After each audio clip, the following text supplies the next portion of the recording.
एक करारदाद पास की है पाकिस्तान को तंबीह करने के लिए कि अगर वो तौहीन मज़हब का कानून जो है उसका गलत इस्तेमाल नहीं रोकेगा और इंसानी हकूक की पासदारी नहीं करेगा, तो फिर जो जीएसपी प्लस स्टेटस है, जिसकी वजह से पाकिस्तान की तकरीबन 6 अरब डॉलर की जो एक्सपोर्ट्स हैं टेक्सटाइल्स की और दीगर, वो मुतासिर हो सकेंगी।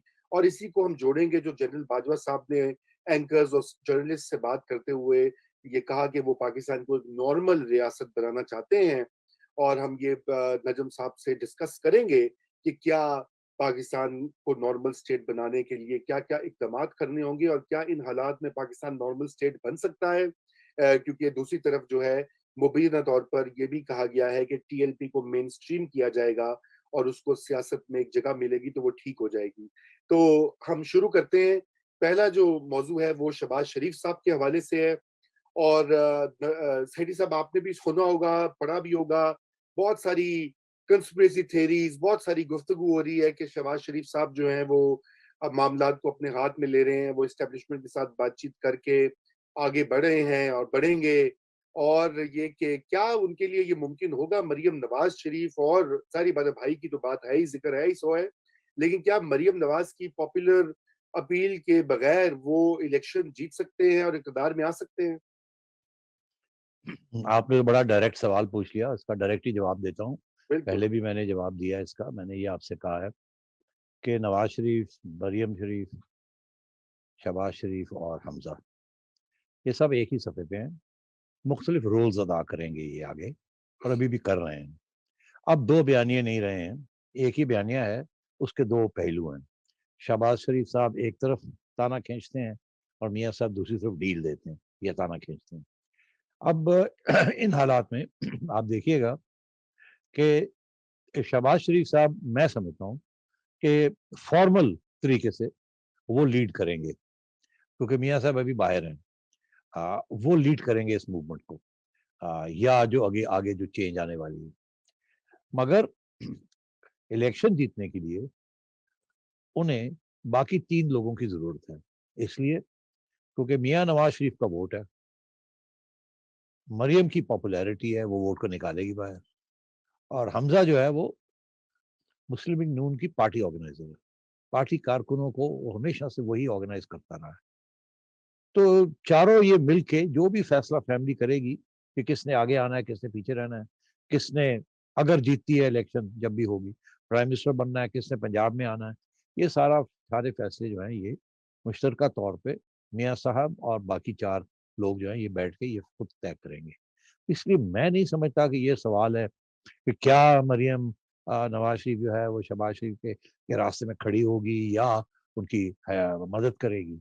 ये कि कोई किसी के रास्ते में खड़ा नहीं होगा, जो कुछ होगा मुश्तरका तरीके से होगा और एक-दूसरे की हेल्प करेंगे और फैमिली का फैसला होगा, और हालात की मजबूरी जो है, जो भी होगी, उसके तहत फैसले होंगे, और और बिल्कुल कामयाब रहेंगे ये।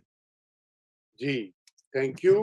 बिल्कुल कामयाब रहेंगे, लेकिन ये जो कराची का मामला हुआ कि मरियम नवाज़ शरीफ ने आखिरी वक़्त के ऊपर अपना दौरा मुलतवी कर दिया।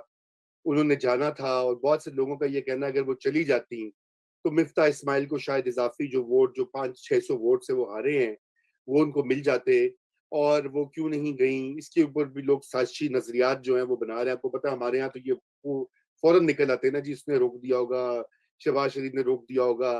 तो आप किस हद तक ये समझते हैं कि इसमें आपकी चिड़िया क्या कहती है कि इसमें क्या रोल था शहबाज शरीफ का? मैं आपसे सीधे-सीधे सवाल आज मैं आपकी तरफ फेंक रहा हूँ बस। नहीं, बिल्कुल कोई रोल नहीं था शहबाज शरीफ साहब का। मरियम बिल्कुल तैयार थी, और परवेज़ रशीद साहब उनके जा रहे थे साथ, मरियम औरंगज़ेब जा रही थी। बिल्कुल तैयारी थी पूरी, और 3-4 दिन पहले जाने की तैयारी थी। मगर फिर ये जो खबर आई कि बहुत ज़बरदस्त किस्म की स्पाइक आई है कोविड के अंदर, और तो वो उस वक़्त ये तजवीज़ दी गई कि आप अभी हाल ही में एक बीमारी से बची हैं, और वो काफ़ी सख्त किस्म की, सीरियस किस्म की इन्फेक्शन थी इनकी। तो इन हालात के अंदर आपकी सेहत भी ठीक नहीं है और आप जा रही हैं वहाँ, और वैसे भी लो टर्नआउट होना है, और उम्मीद इनकी यही थी कि किसी सूरत में भी नून लीग हार नहीं सकती। तो कोई ज़रूरत नहीं है जाने की। आखिरी वक़्त पे ये मेरा ख़्याल है, इनफैक्ट जिस दिन जाना था उसी दिन ये फैसला हुआ। अब मैं इसलिए कह रहा हूँ आपको कि मुझे मैं कोशिश कर रहा था अपॉइंटमेंट लेने की, मरियम से मिलने की, और हमारे बिल्कुल तय था कि हम मिलेंगे। फिर उसके बाद उनका आया कि नहीं, हम नहीं मिल सकते क्योंकि मैं कराची जा रही हूँ और ये मेरा फैसला है और जाना है वहाँ और रैब नहीं करना है। तो फिर जब ये फैसला कॉन्ट्ररी आया कि वो नहीं जा रही, तो मैं हैरान हो गया। मैंने कहा मुझे तो कहा था कि वो जा रही हैं।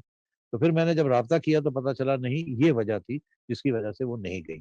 और इसको फिर मैंने इधर-उधर भी कन्फर्म किया फैमिली सोर्सेज़ के अंदर कि यही बात थी। तो कोई साजिश नहीं थी, कोई ऐसी बात नहीं थी। राइट। तो ये बताइए सेठी साहब कि शहबाज शरीफ साहब की जो हिकमत अमली है वो क्या होगी? मतलब आप ये कह रहे हैं कि सारे मिलकर मुख्तलिफ रोल्स अदा करेंगे और बिल्कुल अभी लग भी ये रहा है। मगर बात ये कि जो बड़ा सवाल है एस्टेब्लिशमेंट के साथ चलने का, क्योंकि देखिए नवाज शरीफ साहब की सियासत और एक लेवल पर मरियम की सियासत बिल्कुल एंटी एस्टेब्लिशमेंट एक टोन है कम से कम, रेटरिक जो है सियासी। जबकि शहबाज शरीफ साहब का उनका उनका बयान कल भी आया हुआ था बहुत बड़ा सा, उन्होंने कहा कि कौमी मफाहमत बहुत जरूरी है, मिलजुल के काम करना चाहिए, आगे बढ़ना चाहिए, जो कि फिर उसको बहुत सारे जो वो हैं लोग सोशल मीडिया पे शेयर भी कर रहे थे कि देखो जी, खसूसन पीपीपी वाले वो कहते हैं कि आप हमें इल्जाम हम पे लग रहा है डील का, और खुद डीलें जो हैं वो कहीं और हो रही हैं। तो आपको पता था पीपीपी के जाले बड़े नाराज होते हैं जब हम ये गुफ्तगू करते हैं ना, उसके ऊपर बड़ा रिएक्शन आता है। वो कहते हैं जी आप नवाज शरीफ को कोई चे गवारा बना के पेश कर रहे हैं, इनकलाबी बना रहे हैं, ये तो डील मेकर्स बल्कि हैं, ये शहबाज शरीफ। बल्कि बल्कि अभी सेठी साहब ने बोलना नहीं शुरू किया तो एक साहब ने कमेंट किया कि क्या सेठी साहब अब जो है वो पीएमएलएन को आज डिफेंड करेंगे। तो आपके बोलने से पहले ही मैंने उनको जवाब दिया कि कभी जो है वो अकल को भी हाथ मार लिया करें और तारीख भी पढ़ लिया करें, नहीं, क्योंकि सेठी साहब एक दफा गिरफ्तार हुए थे और उन पे टार्चर भी हुआ था और वो नवाज शरीफ की ही हुकूमत थी। तो देखिए आप जी, लोग जो है वो जरा किताबें भी देख लिया करें, कुछ पढ़ भी लिया करें। सिर्फ वो व्हाट्सएप मैसेजेस और जो व्हाट्सएप ग्रुप्स जो है वो उस पे ना चला करें। अगर अकल से काम लें तो फायदा ही होगा। सोलंकी थैंक साहब, यू। मैं सेठी साहब की, मैं इससे पहले कि सेठी साहब कुछ रिएक्ट करें, बात ये है कि हमने हिस्ट्री वो बना दी है कि ये 1992 के वर्ल्ड कप से स्टार्ट होती है। जी, अगरचे कि एनएस की गिरफ्तारी उसके बाद हुई थी, मुझे अच्छी तरह याद है। लेकिन बात ये है कि हमारी जो नौजवान है खसूसन, और जो पीटीआई सपोर्टर्स हैं, और वो उनकी हिस्ट्री जो अलग है। जो मतलब वो लोग एक जो लोग मुगालता पाकिस्तान पढ़ते हैं। मुगालता है पाकिस्तान। जी, सेठी साहब, मैं जी, मैं 2 बातें कहना चाह रहा हूँ। बड़ी प्लीज। मेहरबानी आपने डिफेंस पेश किया। दरअसल कोई ज़रूरत नहीं है डिफेंसिव होने की। बस वो ऊँची-ऊँची बोलती है और फिर पता चलता है कि हकीकत है क्या।